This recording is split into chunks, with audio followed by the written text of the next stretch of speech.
नमस्कार, आपका today India news channel में स्वागत है।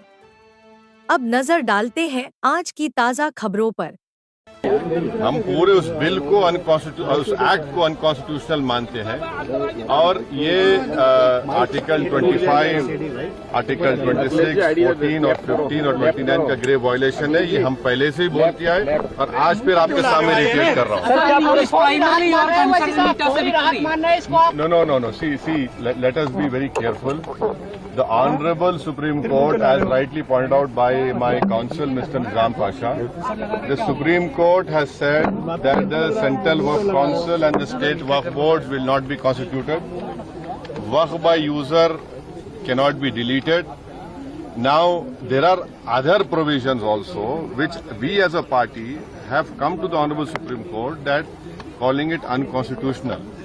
Now, whenever it will be heard, our counsel, Mr. Nizam Pasha, on behalf of me, will be arguing it.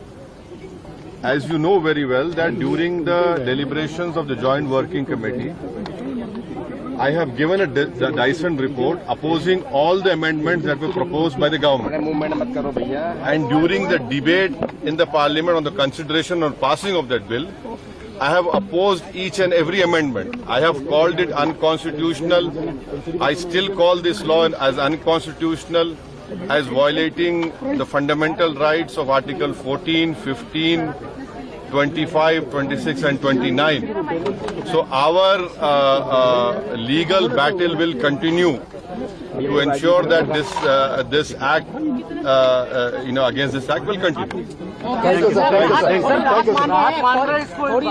देखिए, सवाल देखिए, आपको पूरे उस कानून को समझने की जरूरत है।